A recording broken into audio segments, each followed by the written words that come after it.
Sunday series of Dare to Dream.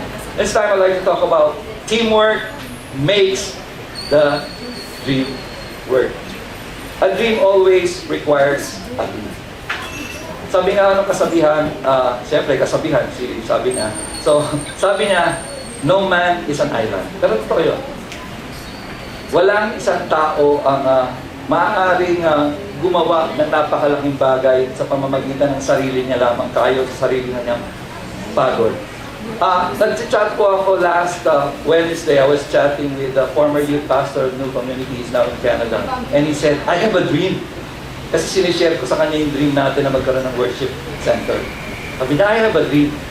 Sabi ko, what is it? Tsaka ako na lang isi-share sa kanya. And then the Lord spoke to my heart. Dreams are meant to be shared. Dreams are meant to be shared. Sabihin nyo katabi mo, dreams are meant to be shared. When you have a desire, then talk to God about your desire. Lord, is my desire according to your will? Or it's just mine? Alam mo, minsan kahit may desire tayo sa atin, pwede natin tanungin si Lord para i-confirm, Lord, sa'yo ba galing ito? Kasi sabi sa Psalm 37 verse 4, delight in the Lord and He will give the desires of your heart. Hindi lang yan pagbibigay ni Lord doon sa mga gusto natin. Desire is what we want. But, even if we don't want it, if we delight in the Lord, kung nagiliw tayo kay Lord, kung malapit tayo kay Lord, kahit yung desire na wala sa puso natin, kaya niyang ilagay. Diba?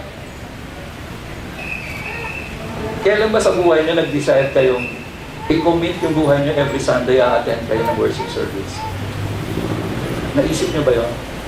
Bakit kayo nag-a-attend ngayon? Because somebody put that desire in your heart.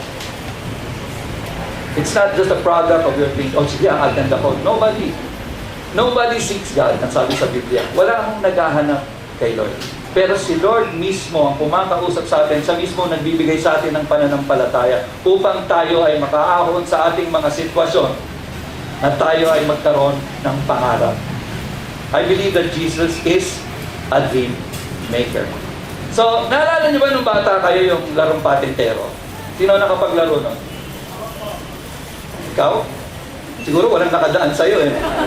Laki mo eh. Diba? Ikaw, Hero, nagpatintero ka ba? Hindi ba ang goal ng patintero,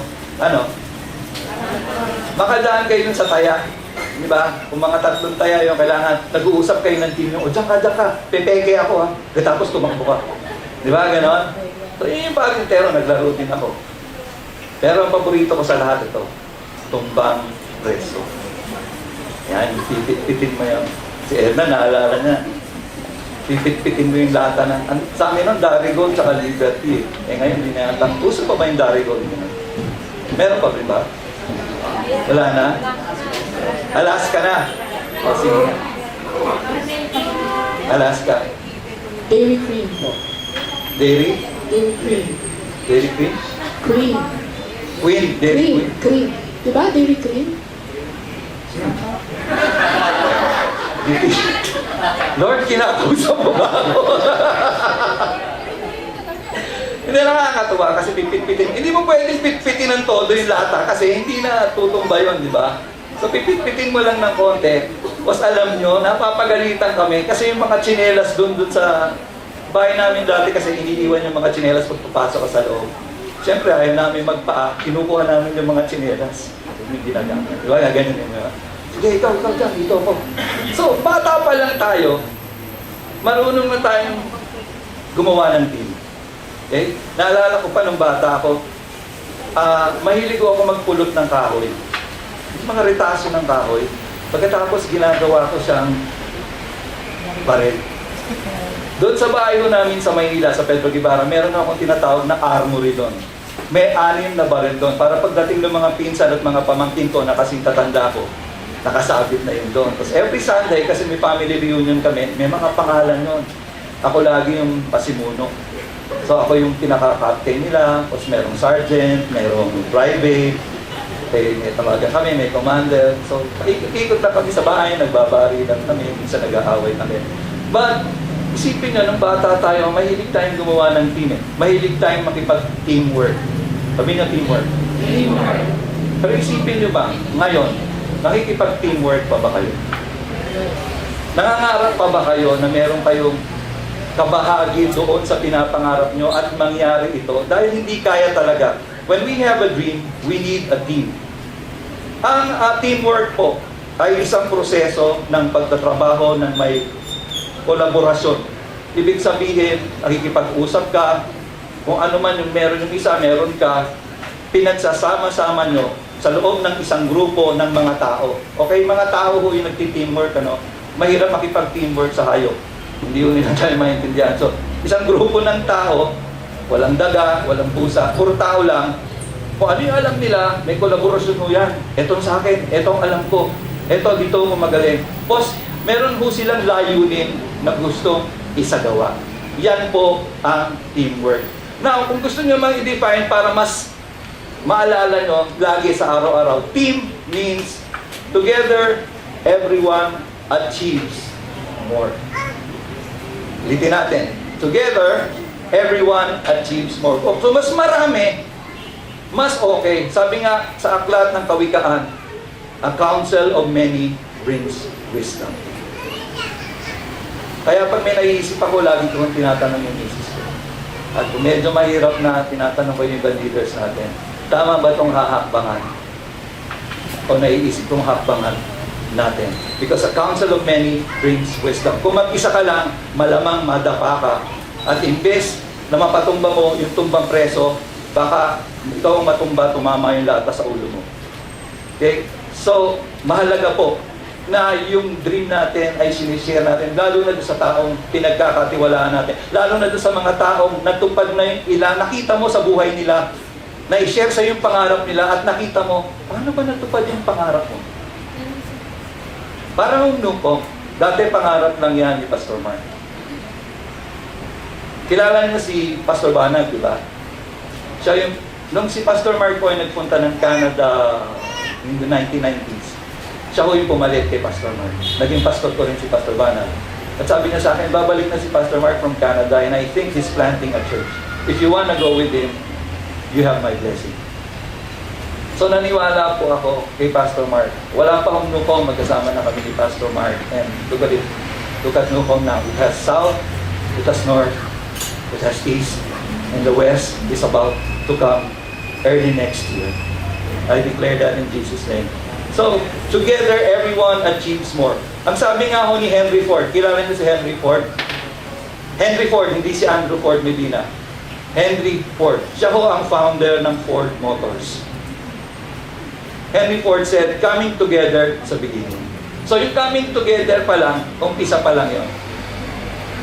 And then, keeping together is a progress. Hindi ho madali ang una ay gumagal ng tao at manatiling magkakasama. Pero kung nagawa ho natin patuloy na magsama after several years, ever several time, ibig sabihin nagkakaroon ng progress, yung character natin, nagkakaroon ng progress, yung relationship natin sa bawat isa. And working together is a success.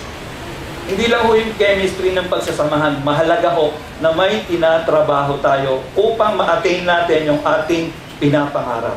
Pansinin nyo ho, sa word na teamwork, meron ba hong I doon?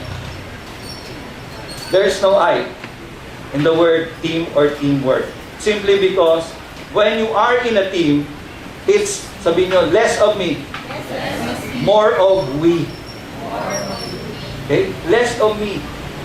If you want your dream to come to pass, kung nais yung matupad ang pangarap nyo, huwag paloob ang isip. Huwag laging ako, tayo. Yung pangarap mo ba, siyempre mangangarap tayo ng may kapakinabangan tayo, pero makikinabang din ba yung iba? May kapakinabangan din ba ang aking magulang sa pangarap ko? O pansarili ko lang ito? Kasi kung pansarili lang natin to, I'm sorry, that is pride. And recently, we went through a series again of uprising from pride, greed, and foolishness. Pag pansarili lang laging iniisip natin sa ating pangarap, ito po ay pride. And we know that God opposes the proud. So don't expect anything kung makasarili ang ating pangarap. Ang isang paborito ko pong istorya sa Biblia ay yung panahon ng mga tao na sila ay nagmula sa silangan at sila ay dumako sa Babylonia. Basahin nun natin to mula sa aklat ng Genesis, talatang 11, kabanatang 11, talatang 11 hanggang 9. Okay? Basahin po natin. 1, 2, 3. At one time, all the people of the world spoke the same language and used the same words. But the people migrated to the east. They found a plain in the land of Babylonia and settled there. They began saying to each other, "Let's make bricks and harden them with fire." In this region, bricks were used instead of stone, and tar was used for mortar. Then they said, "Come, let us build a great city for ourselves with a tower that reaches into the sky. This will make us famous and keep us from being scattered all over the world." But the Lord came down to look at the city and the tower the people were building. The people are united and they speak the same language. After this, nothing they set out to do will be impossible for them. Come, let's go down and confuse the people with different languages. Then they won't be able to understand each other. In that way, the Lord scattered them all over the world and they stopped building the city. That is why the city was called Babel, because that is where the Lord confused the people with different languages. This is, in this way, we scattered them all over the world. So Lord, Ikaw po ang siyang mangausap sa pamamagitan ng iyong mga salita. Ikaw po ang siyang kumilos sa aming kaloob-looban, Panginoon. Gamitin mo po ang mga talatang ito upang maunawaan namin, Panginoon, paano ba mangarap, paano magkaisa, paano magkaroon ng teamwork. At Panginoon, makita namin ang katuparan ng pangarap namin sa iyo so that life can get better. In Jesus' name. Amen. So ang sabi ko rito, noong unang panahon, may mga tao nagsama-sama, gumawa sila ng team. So, meron silang goal. Ang goal nila ay gumawa ng isang syudad, mataas na tore, kung saan sila ay magsasama-sama upang sila ay maging tanyag. Isang tore na umaabot sa kalangitan, na siyang magbibigay sa kanila ng katanyagan at hindi sila mangangalat sa buong mundo. Ngunit nakita ng Diyos ang ginagawa nila. Pero may napansin ng Diyos. Bago napansin ng Diyos yung kaisipan ng tao, napansin muna niya yung ginawa nilang hakbang. Ang sabi, si Lord ang nagsabi nito, kaya na-amaze ako eh. Look at 6, verse 6. Look! Si Lord yan. He said, the people are, and they all speak The same language. And sabi ni Lord, if the people are united and they speak the same language, nothing is impossible for them to accomplish. If the people are united, speaking the same language, nothing for them will be impossible to accomplish. Nung nabasa ko yan, wait, we need this in church. Kailangan namin maging united. Do you think we are united? Yes. Are we talking about the same goal? Are we talking about the same vision? Are we speaking the same language? So, nagtuloy yung paggawa nila. Aray ko. Nagtuloy yung paggawa nila. Pauwiin kita. Nagtuloy yung paggawa nila. At nakagawa sila ng konti. Ngunit, isipin nyo, bakit kaya itinigil ng Panginoon ang construction ng kanilang lungsod? Tingin nyo bakit? Narinig ko, sabi niya, meow. Bakit kaya? Okay naman, di ba? Same language, united sila, okay nga yun eh. Bakit kaya nakialam ang Diyos at hindi niya pinatuloy at pinangalat niya ang mga tao sa buong mundo? Binigyan sila ng iba't ibang wika, dialekto, salita.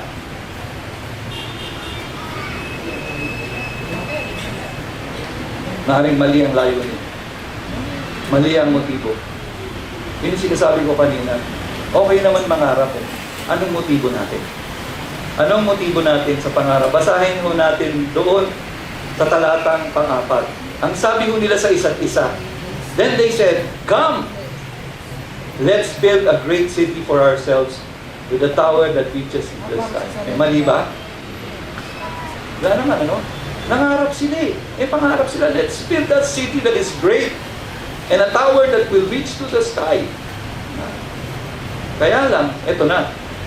This will make us famous and keep us from being scattered all over the world. Tinuldukan na nila. Nawala na si Lord. Nawala na yung, Lord, gusto mo ba to? Lord, ito ba yung pinapagawa mo sa akin? Lord, malululwahatian ka ba pag gumawa kami ng mataas na tore? Lord, malululwahatian ka ba kung sama-sama na lang kami? I don't think so. I think God brings us together for a time. Train us. Put His image in us. Put His knowledge in us. And for a time will also scatter. Why? Because He wants Himself to make known to us. One day, when we have all grown up, magkakanya-kanya na po tayo, tulad ng isang pamilya. Hindi po nagtatagal. Pagdating sa tamang edad, nag-aasawa ang mga anak, tama? Nagkakaroon sila ng sarili-sariling pamilya. Spiritually, it's the same. Darating yung panahon, hindi pwedeng ganito na lang tayo. We have to grow up. One time, I was praying. I think, tinext ko lahat ng people ko eh. I was praying, I think, Monday morning or Tuesday morning. And I texted them all. And the Lord impressed in my heart these words. Grow up. Pati ako kasama. Grow up. It's about time to grow up. We have to thrive. Hindi ko pwedeng panghabang buhay, ganito na lang yung ginagawa natin.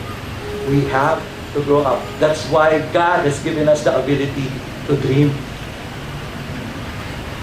So we can see beyond ourselves. We can see beyond today. Yung dream ho, ang pangarap lagi nasa unahan yan eh. Hindi pa natutupad ngayon. Pero pwede mo siyang makita ngayon kahit nandun pa siya sa bukas. Yun ang maganda ng isang dream. And you can share it. You can share it to everyone. The thing is, when we dream, this is a warning. When we dream, be sure it's not out of pride.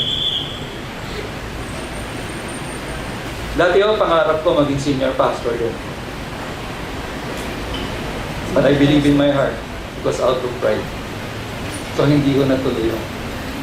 Dami nangyari sa buhay ko. I went to the States, wanting to escape Nupong. Ayoko na sa Nupong. Galit ako kay Pastor Mark. You know what the Lord did? Lahat ng ginagawa ko sa States, katulad nito, nawala lahat. Yung coaching binigay, yung truck na binigay sa akin, nawasak, nasira. Kailangan kong umuwi dito. You know, I tell you, God is more than willing and able to make our dreams come to pass. But be sure that dream is for His glory. For His glory alone. And I'm sure it will come to pass. Parang ano yan, dream ni Lorna. Saan si Lorna? Nakita ko siya kanina. Lorna, anong dream mo? Sinabi mo sa akin ng prayer meeting. Maging isang kahit worker sa church. Eh, pag malapit na yung church sa'yo, di pwede ka ng worker doon. Pwede, kahit Hindi, pinagpe-pray niya, Lord, ilapit mo yung church sa bahay ko.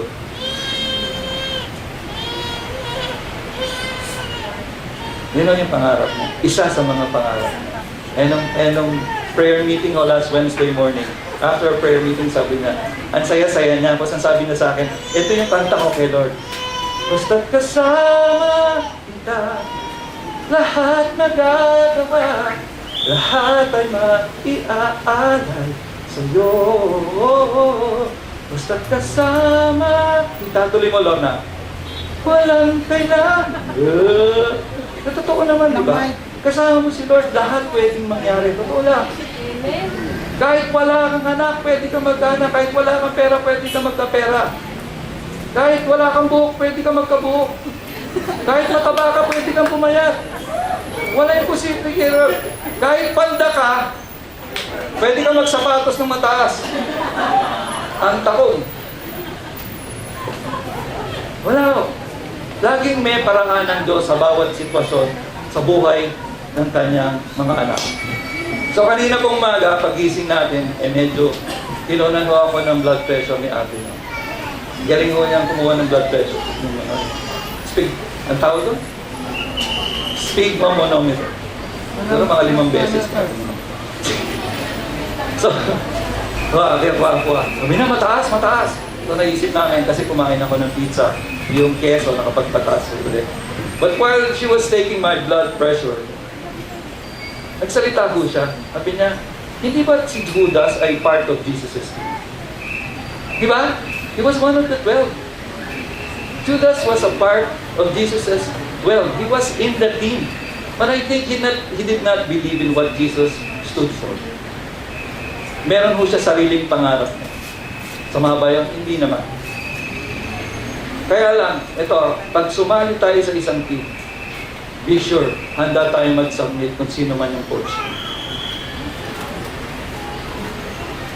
I look at it, ganito eh. Pastor Mark is our coach. When he's around, tabi ako. I become a team captain. Captain ball ako. Okay? He's the coach. When he's not around, I become the assistant coach. I coach everyone. All the cell leaders, all the leaders become team captain. Tama ba? So my goal is to coach you in life. So your life will get better. If my life did not get better, huwag na kayo makinig sa akin. Kung hindi umaayos ang buhay ko, sa aking asawa, sa aking magulang, sa aking finances, sa aking prayer life, sa aking basic lifestyle, kung hindi ko siya maayos, huwag na po kayong makinig sa akin. Maghanap na kayo ng ibang church. But for as long na tama pa rin yung ginagawa ko, you have to listen to me. Because I'm still the coach of this team. Okay? Okay? Okay. So, ganun po. Si Judas gumawa siya ng sariling strategy niya eh. May strategy na yung coach niya eh. Ganito gagawin ko. Mamamatay ako sa krus. Siya, ayaw niya. Pag namimigay si Jesus, nagre-reklamo siya. Bakit ka namimigay? Hindi mo ba alam na pwede na magpakain ng maraming tao yan? Isang taong sweldo yan. Bakit ka namimigay? Bakit tinatanggap mo yung regalo? Di ba meron lumapit kay Jesus, may dalang pabango? Binasag.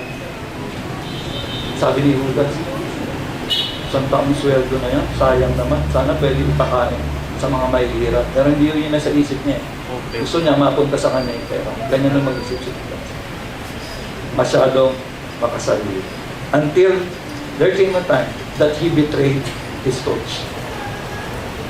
The thing is, he himself took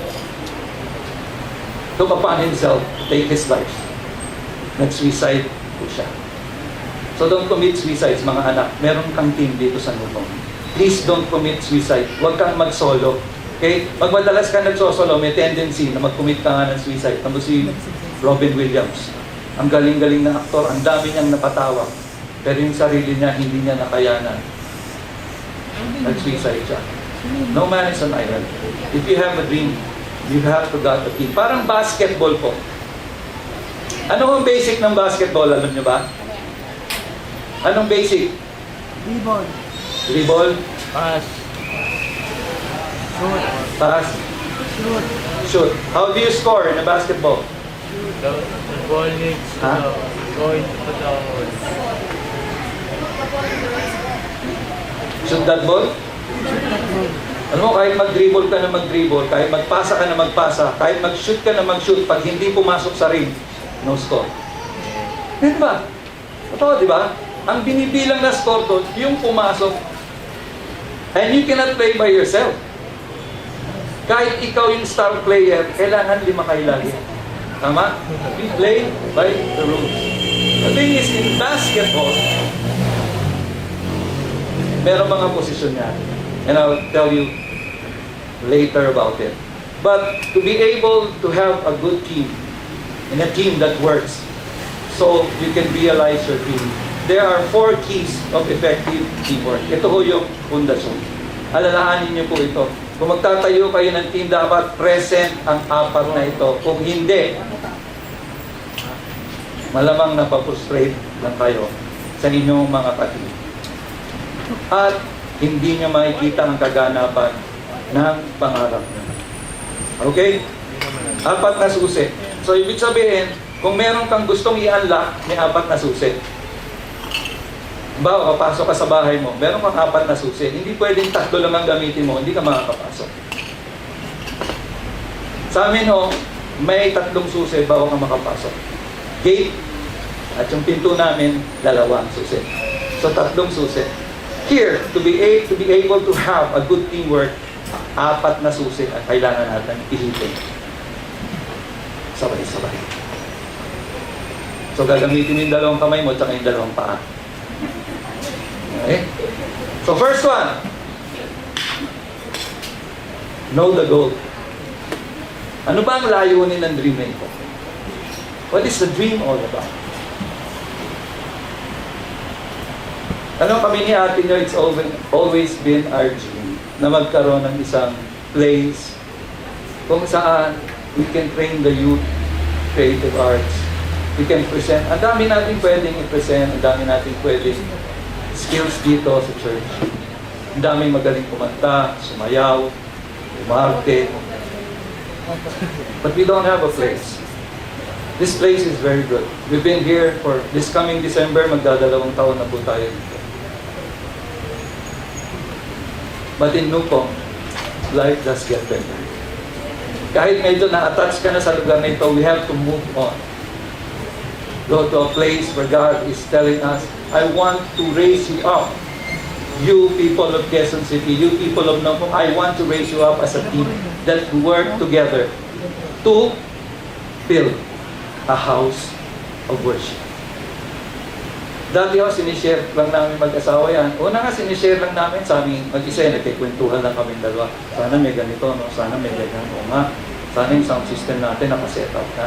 Sana mataas yung bubong, ano, para hindi tayo nauuntog. Minsan ho kasi nauuntog si Aaron dyan. Kaya ayaw tumalon ni Aaron pag nagli-lead ng worship eh. Natatakot siya, baka mauntog.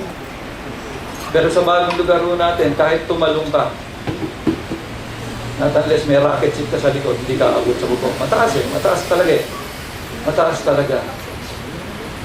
At nakakatuwa talaga yung favor. You know, when God's favor is upon you, the favor of the people is also with you. No? Naghihintay na ko yung mga may-ari nung lugar. Sabi nila, pagdating nyo rito, dito na kami mag-church. Alay nyo, bigay sa akin.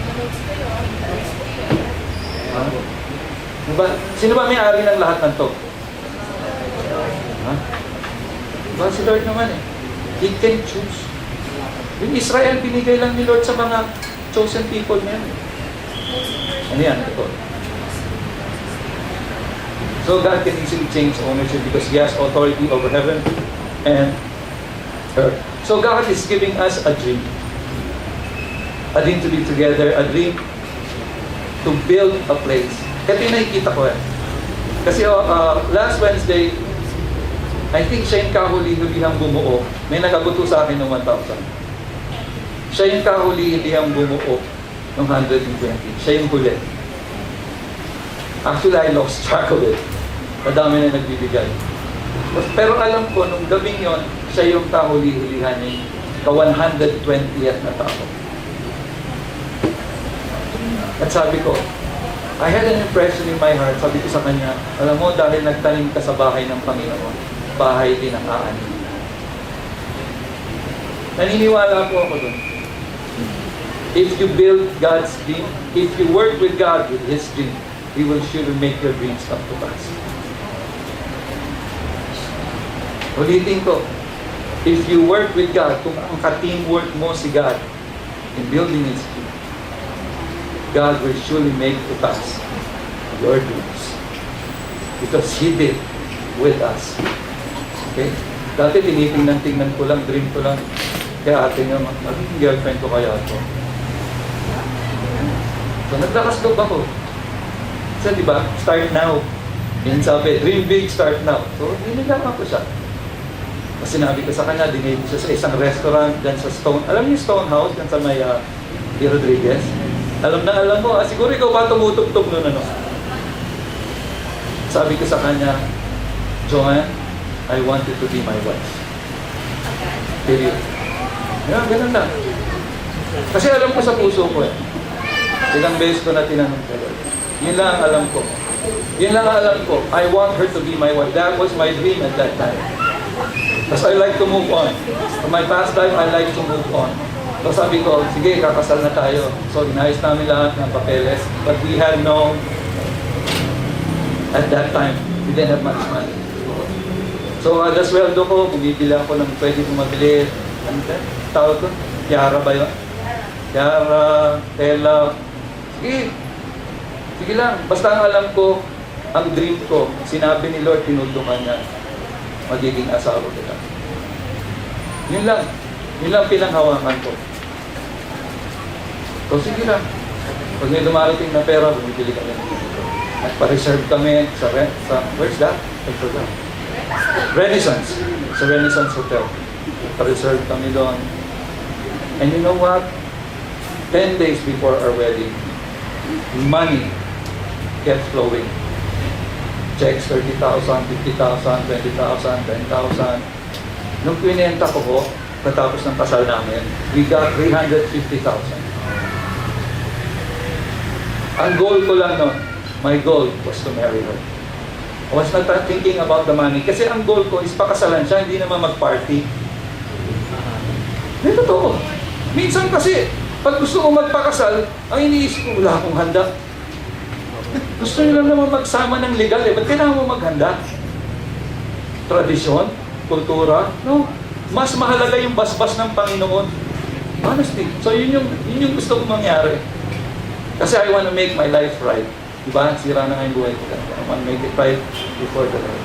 So yun yung pangarap ko. Binenta ko 350,000. Pero yun ang nagbigay sa akin ng lakas ng loob na magpastor. Kung kayang gawin ni Lord ko sa akin, ako lang, kami lang dalawang, 350,000. Ano pa kaya? Marami kami. Ako lang bang mahal ni Lord? Hindi. Lahat tayo mahal ni Lord. Eh kung 350,000 tayo ngayon, what can that accomplish? Isipin nyo. Simple lang yung dream ko eh. Gusto ko na mag-asawa. From a worship leader, I dreamt to be a pastor. Nangyari ba? Yes, I became a pastor. Isang dream ko, I want to be a bishop. I'm not kidding. Alam ni Ramya, I want to be a bishop. Tapos, hindi ako pwede maging queen, king na yung susunod. Diba? Knight, bishop. I'm just kidding. Pero, kasi pwede naman eh. Lord, yun ba ang gusto mo? Sabi, kung hindi, I'll stay being a pastor. My being a pastor for me is just a title. I've been doing this ever since. I've been a pastor to my friends. I've been a pastor to my playmates. But it's only now that God put a seal na meron akong certificate of ordination na ako ay pastor. But for me, being a pastor is not about that piece of paper. It's about this. And that was my dream, to just take care of people. Yun lang ho ang dream ko. Kaya nagpunta ko kami sa United States thinking na pwede akong kumita ng mas malaki kaysa kinikita ko rito. So I can help other people. Ayun na nga, mali yung motibo ko. Was out of pride. The Lord sent me back here. But this is the thing. Ang dream ko, tumulong lang sa mga tao. Ang dream ko, tumulong sa tao. Hindi ko inaakala na ang pagtulong sa tao ay gagawing trabaho ni Lord. That's why there is Vision Impossible. And we're in operation now for 9 years. Alam mo, kahit walang trabaho, kaya kang igawa ng trabaho ni Lord. Ang una mong pangarapin siya. Minsan kasi natutuon tayo sa dream natin eh. Baka napakaliit. Dream big. Let's start small. Start right. Start with God. Start now. Okay, ulitin natin. Pigitin yung mata nyo. You dream something. Something big. Yung hindi nyo kayang abutin. Yung alam nyo, si Lord lang ang makakagawa.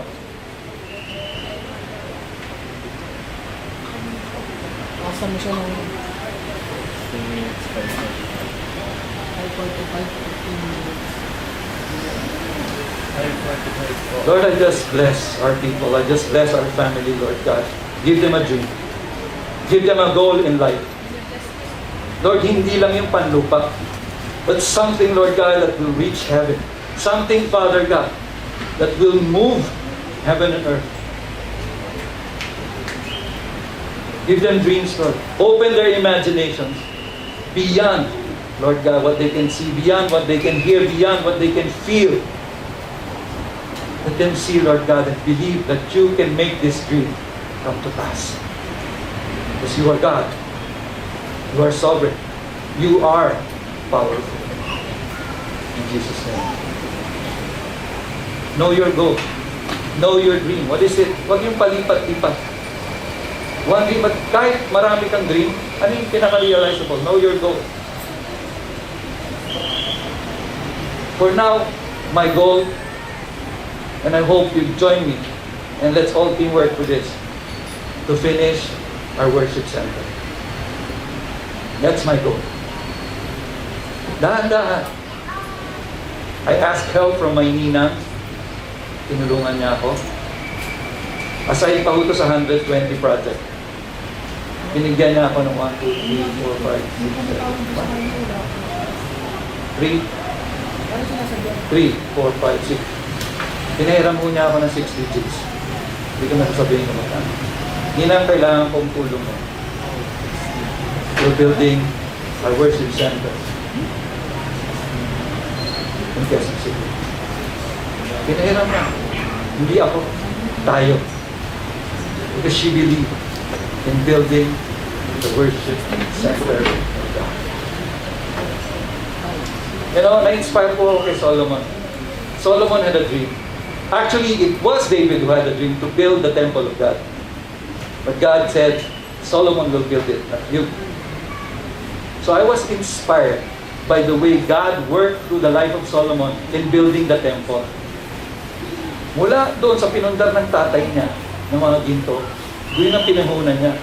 At tandaan nyo, yung lahat ng troso galing pang Lebanon yun. Pinadaan yun sa ilog para makarating ng Israel. Yung iba pang ginto, galing sa Queen of Sheba. Hindi o Kristiyano yun. Hindi o Israelita ang Queen of Sheba. Pero nabalitaan niya, humanga siya kay Solomon. Alam niya ang paninindigan ni Solomon sa Panginoon. Siya mismo ang pumunta kay Solomon at ibinigay yung mga ginto kinakailangan para matapos ang templo ng Panginoon. I know our goal, to finish our worship center, and God will make it come to pass. We just work together as a team. Second po, give your best. Wow. Giving our best is not about perfection. Minsan no, ang tao pag masyadong perfecto, wala na kung nangyayari sa buhay niya, kakaisip, tama ba yan? Minsan kaka-analyze mo na isang bagay dahil gusto mo eksakto, gusto mo hindi ka magkamali. But yet, kahit ito, to learn from our mistake is a wrong way of learning. But sometimes we commit mistakes. So we can learn from it and we can be wise to be able to share it to others. Sinong nagkamali na rito? Did you learn something from it? If you do, then you're wise. Oh, you're smart. You're smart. That's what I mean. If you learn from your mistakes, but it's a wrong way of learning. A good way of learning is from the wisdom of God, from the Word of God. Para hindi na tayo magkamali. But giving our best is not focused on hindi ka na makakilos kasi hinahanap mo lahat, kailangan perfecto. No. I like to use a word from Japan. It's called Kaizen. K-A-I-Z-E-N. Sabihin nyo Kaizen. Kaizen is a word which means a continuous pursuit of excellence. Hindi mo siya natatapos. Excellence doesn't end.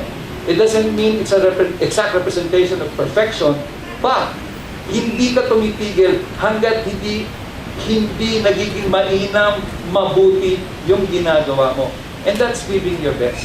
Kung sa ngayon, ang may bibigay mo lang ay 5 piso.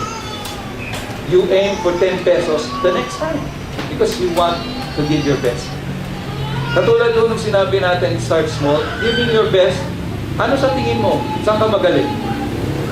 We are building our house. We're building a house of worship. Saan ka magaling?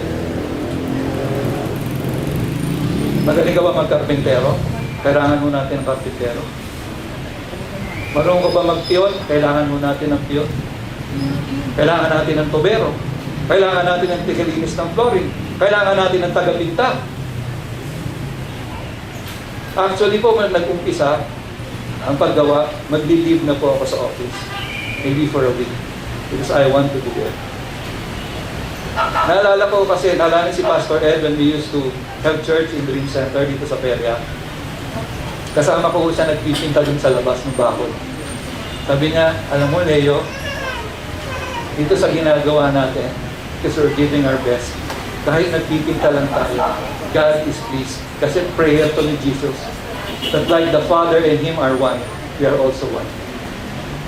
And being best is doing what the Father wants to happen in our midst, in our family.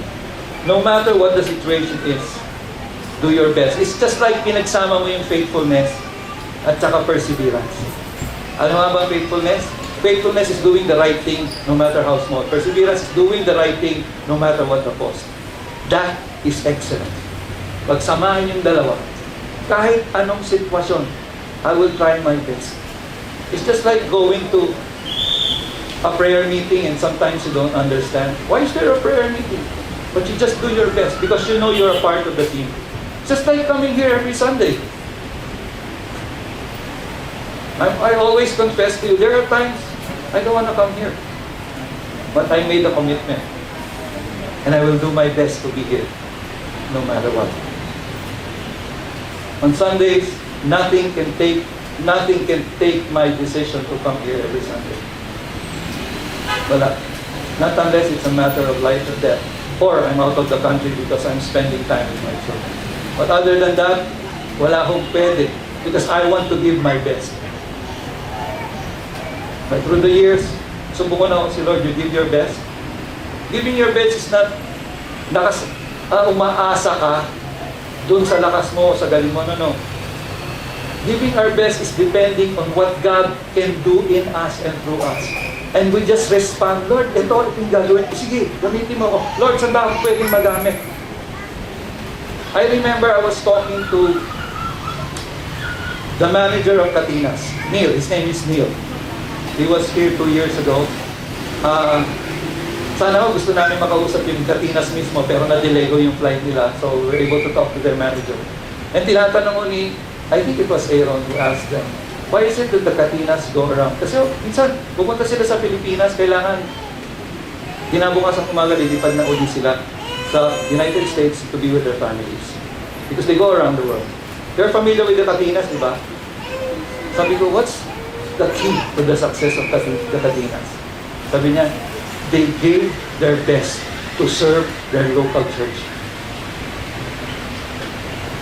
They spent all their singing, they spent all their skills and their talent serving their local church.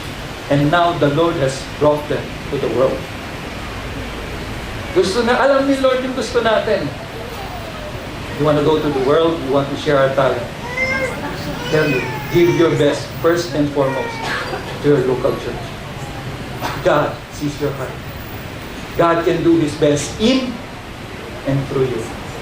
Our response is, Lord, I will give my best because I know this best doesn't only come from me. It all came from you. You give not kasi ini-expect sa'yo. Kasi magaling ka o meron kang galing o katangian. Do not give because you expect. This is expected from you. You give because you believe that you have something that nobody doesn't have. Lahat po tayo ginawa na may katangian. At maring katangian to, sa'yo lang pwedeng makita. And we work together as a team. When we give something, parang ho yung mag-asawa eh. Ang tawag ko sa babae, sa isang relasyon ng mag-asawa, Eser Kenegdo. It is help. It's also related to the Holy Spirit, helper. But an Eser Kenegdo is a help a man cannot do for himself.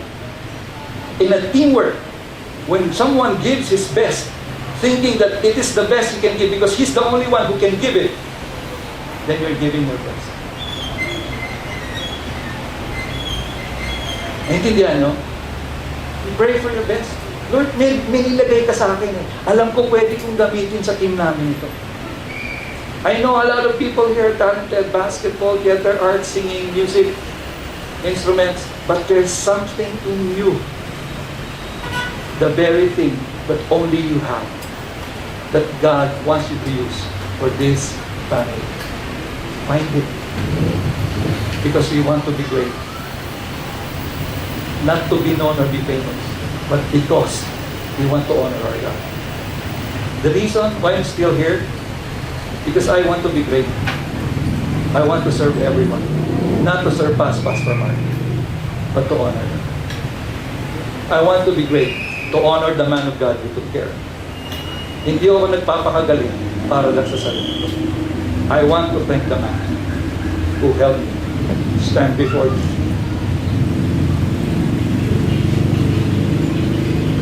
Give your best. Your team will work well. Third? Oh, sorry. Second pala yun. Another one is know your assignment. This is supposed to be the second one. Know your assignment. So, know your goal. Give your best. Know your assignment. Assignment means, what function are you given in a team? In here, marami ho tayo makikita. Instrumentalists, singers, production team. Si John, nag-aral ho siya mag-sound technician, ushers. Kung doon ka, gawin mo. Give your best at it. Kanina sabi ko sa inyo, sa basketball, may 3 posisyon ho dyan. Ano yun? Center, guard, forward. Kaya lang ho, lately, napapansin ko pag nakikipaglaro ako ng basketball, lahat gusto maging point guard. Honestly, hindi, totoo.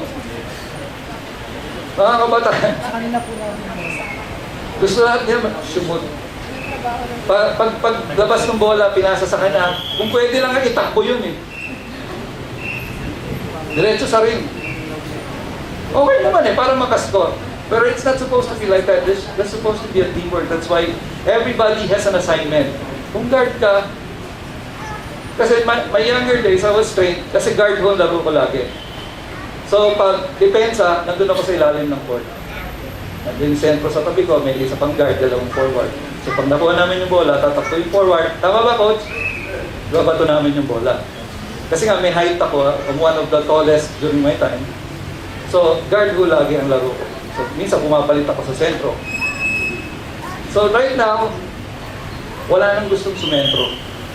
Napansin ko lang, lahat gusto guard. Lahat gusto maglabas ng bola, magdala ng bola. We had actually, na-enjoy ko, I want it to happen again. Yung young ones played with the young ones. So, kami po na young ones, we played with the young ones. Wala na sila nanalo. Kami. Siyempre, mananalo ang magulang. Anak lang sila eh. Anak lang eh. Mananalo. No. And this is how I saw it. The reason why we won is because they played our game. If they saw their advantage, okay? If they saw their advantage, they could have won. Kasi mas mabilis sila sa amin. But they played our game. But since we're experienced in passing and, teamwork, we won. 6 points lang naman yata, di ba? Di ba? 1 point lang. 1 point lang. Di ba? Sayang. Ano pa ba dun yan? Kaya pala natalo. Di ba? Pero at that time, kasi kahit medyo we don't run as much as they do, we knew our assignment. Nakapwesto kami kung saan kami dapat pumesto. Hindi ko kami umaalis ko. And when it's about time to run, because nasa offensive na kami ng bola, we all run. Some people, even in the church, when it's time to run, people are still sitting down. We should know our assignment. Our assignment is not only to sit down. Our assignment is not only to watch. Our assignment is not only to, lift up our hands. But the assignment is to give our best to our God. Wala hong passive na miyembro sa isang team, or else the dream will not be realize. Ang problema ho rito ay hindi yung readiness, hindi ho yung, ay kasi hindi ako prepared eh. Kasi wala pa akong masyadong alam. No, hindi ho yun ang problema dito. In our assignment, the problem is you don't have the attitude of doing it. With the little thing you have, just do it. I have been known in Nupong as the person who is ready, fire, aim. Okay? The usual is ready, aim, fire. Pero most of the time, I'm a person who is ready, fire, aim. Although hindi ko siya laging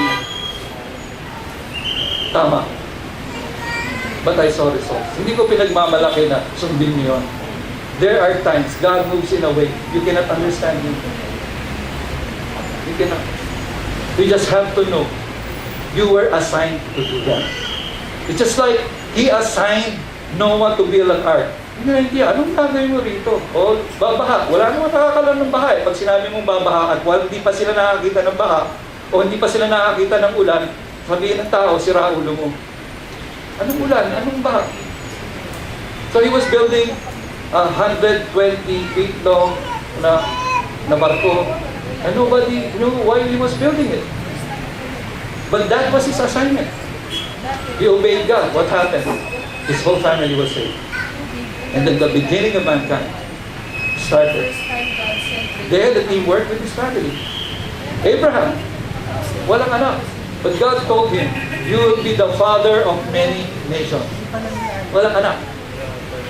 But you will be a father of many nations. Did Abraham become the father of many nations? Hanggang ngayon, because of Jesus Christ, anak po tayo ni Abraham dahil sa pangako. Moses, ililigtas mo mga Israelita mula sa Egypto. Ayaw na maniwala. Ayaw niya. Ayaw niya maging leader. Ayaw niya. Ang dami niyang rason. Sinabi ko na sa inyo last week. Ang dami niyang rason. But that is his assignment. It could have been somebody else. But you know guys, when you miss your assignment, you miss your destiny on earth. You miss making history. Pag na-miss ho natin yung assignment natin kay Lord, una, apektado yung mga kasama natin. Pangalawa, yung gumawa ng kasaysayan. Hindi ko naman sabi magpakamatay kayo para malagay kayo sa kasaysayan. Yun. Ang sinasabi ko, ang Panginoon, kahit hindi na maikwento at malathala, kabahagi tayo ng kasaysayang ginagawa. That's why He's giving us assignments. That's why be faithful with little and persevere no matter what the cost. Because you and I, we are dream makers and we will make history here on earth bago po tayo umalis sa lupa ito. That is God's will for us. So know your assignment.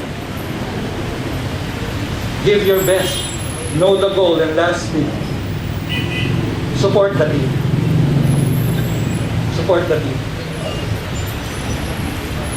Dito sa project natin, pagkakaroon ng worship center, nakakatuwa pong isipin na kahit hindi taga Nupong, believes in the goal. And some people gave their best, even beyond 1,000. There are couples who gave 20,000. There's a friend of mine who gave 10,000. There's somebody na nag-ipon pa siya ng 1,000 kakagawa ng basahan para lang makapagbigay siya ng 1,000. At ngayon nag-iipon siya para makabili siya ng sarili ng silya. She doesn't have much, but she gave her best. She wants to support the team in the best way she knows.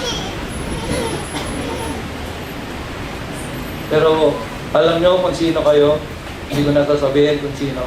Pero presensya pa lang nyo rito. Mga taong katulad nyo. Suporta na ho.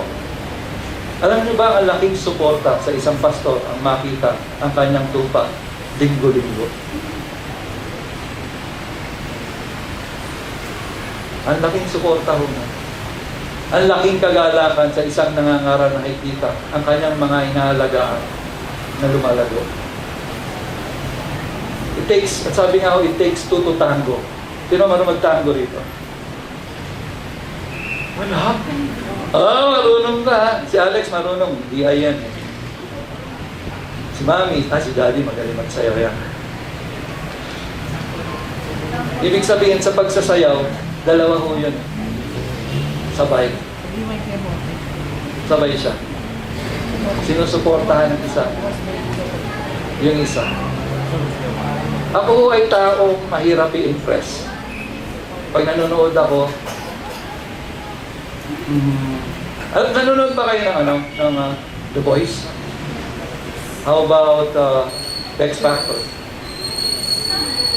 Kasi nakakainis si Simon, ano? But you know, hindi naman ako ganon. But when I see something, talagang kinikilatis ko.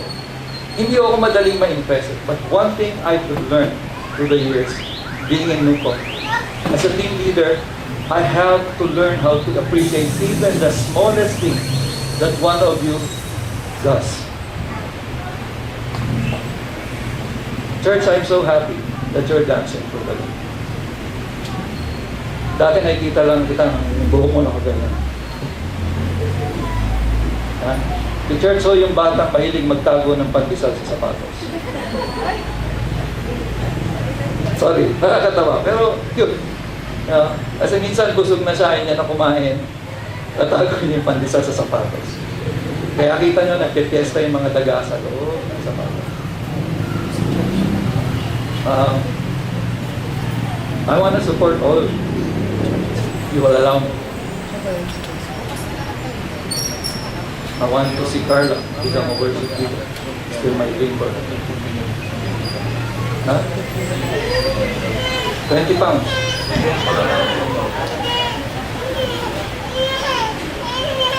Not just being a worship leader.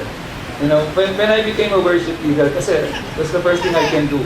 Para sa akin, I believe that the Lord has blessed me with skill and talent in music. Pero I know it will not be forever. I have to do something greater than just being a singer. Something greater than just being a dancer. Something greater than just leading people into songs of praise and worship. I want to see potentials people and I want to support you. As a team leader, I want to support you become the best that you can be for God. But you have to cooperate. It's not easy. That's why it takes two to tango. Kung dito ka dinadala ng partner mong lalaki dito, diba? Kasi pag minsan nagsasayaw kami ni ate, may iligaw kami mag-swing eh. Pinaikot ko siya, hindi ko nasalo, natumba. Ever since so, matagal na ang hindi sumayaw. Nabitawan ko talaga siya. Tapos tinignan ko siya, kaya mo yun? But really, I want to see people getting, alam niyo, isipin niyo yung itlog. Gusto ko maging bahagi nung, hindi ko na yung pupukpok nung yung shell ng itlog, tapos lalabas kayo. O kaya isang uod, nagiging paru-paro. I want to see that. And with the little that I have, and the things that God has blessed me, I want to help you. But you have to cooperate. I'm talking to you heart to heart. I'm not talking to you as somebody who's giving us a I'm talking to you as a father. I really want to support you. If you notice, kahit magpa-party lang kayo, naabutan ko kayo ng barya. Kasi ayaw kung mapahiya kayo pag nasa party na kayo. If you notice, meron sa inyo, binibigyan ko ng damit. Hindi dahil pangit yung damit na. It's just my nature that I want to give clothes. Probably one of the things that Jesus gave us, one of his very best that Jesus gave us, is clothing. He clothed us with kindness, humility, and righteousness. But you gotta see the goal. We have to know it. We have to do our best. We have to support each and every one. And we have to know what we're called for. What is our exact assignment? Kung hindi, maliligaw tayo. Kaya maraming naliligaw. Kahit palipat-lipat ng church, hindi kasi nila alam. It's either they don't have a dream, they don't know their assignment, they don't know the goal. They don't know what God has given them. Pag nagkagayon, talagang kahit marami kang talent, ligaw ka pa rin. Because you don't know where to go. You don't know what to accomplish. Siguro ang pinakamagandang suporta is yeah. Pag meron kayo nakita maganda, kahit kapitin nga lang sa likod. Good job. Okay, balikan na doon. Like, nung Thursday and Friday po, nasa bahay lang ako. A good thing is, sumama yung pakiramdam ko while I was in the cell group. So I asked Dito to come with me sa bahay. So siya yung nag-alaga sa akin for 2 days. And the Lord told me, before He leaves, embrace Him and tell Him that He did a good job. He did a good job. Ubuso yung pagkain namin sa bahay. Maligi sa mga plato. Good job. Hindi ba pag may nararamdaman kayo, gusto nyo, meron kayong, kung ikaw lang mag-isa, pas masama na pakiramdam mo, wala kang maasahan. But it is there. Kampante ako. Kampante ako. All I have to think about is this. And in that way, He supported my situation. With His best. Minsan, ano, hindi naman kailangan malaking bagay para i-appreciate mo. To encourage and support somebody. Gumawa lang ng isang magandang bagay. It's more than enough. And then encourage them to do great things. You know, when the Lord asked His disciples to go around ministering to people, He didn't send them solo. O ikaw Pedro, dito ka, ikaw Juan. Hindi. He sent them 2 by 2. God always had in mind how it is to be a team. So He sent them 2 by 2. Because 2 heads are better than 1. Kung may ginagawa yung isa, pwedeng ipag-pray ng isa, yung isa. Kung naliligaw sila, pwede silang, hindi dyan, dito, hindi dyan, dito. But then, iba ho ang pwedeng gawin ng 2 taong magkasama. Marami. Ulitin ko, like that proverb says, a counsel of many gives wisdom. Ang maganda po nito, when 2 or 3 are gathered in His name, this is the promise. God is in the midst. If we partner with God, 2 or 3, that's why we want to pray. That's why we made a decision to pray 6 a.m. Because we want to partner with God. Because He said, when 2 or 3, ilan ba tayo nagpe-pray pag Wednesday morning? We are more than 3. So nandun si God. Imagine kasama mo si God, nagpe-pray ka. Promise niya yan eh. Hindi ko nararamdaman. No. It's not about feeling. It's about believing in the promise. When God says, I'll be there, He'll be there. Hindi ko siya tao na sinungaling. Because He wants to build a team in our midst. That's why He always comes when He says, when 2 or 3 are gathered, I will be there in the midst. Imagine mo, nagpe-pray ka, sinasabi mo yung gusto mo. Andun mismo yung gagawa ng katuparan ng sinasabi mo. Ang dami mo natin reklamo tungkol sa gobyerno, di ba? Totoo lang.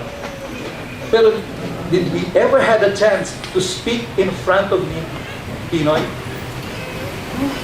Our God said, when 2 or 3 are gathered, when we become a team of 2 or 3, praying, gathering in His name, I am there. And I will answer you and I will listen to you. And I will see to it that your dream will come to pass according to my will. We need each other to do God's work and accomplish God's dream. Huwag ho tayong magsulong.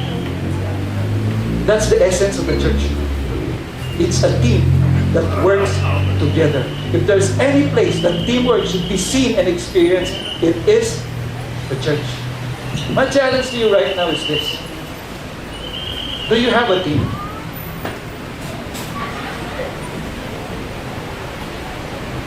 And if you do you know the goal of your team? Are you giving your best? Do you know your assignment? Are you supporting your teammates? But if you don't, this is the good news. Jesus wants you to be in His team. He started this long time ago. He started with 2. It became 4. 5, 7, came 9, until it became 12. And this 12 lived on, fulfilling Jesus' dream of building a new humanity. 12 lang ho sila. Napaligtad nila ang history dahil lang sa pangarap ng Panginoon. We are more than 12 here. Can we not do it? What do you think? Jesus wants you to be in His dream right now. Would you consider that? God wants you in His dream. He wants to give you everything you need, everything I need to be able to accomplish this dream. God knows each of us has dreams. Personal, it's a dream for our families, for our business, for our work. But more than that, God has a dream for us. Seek that dream and partner with God.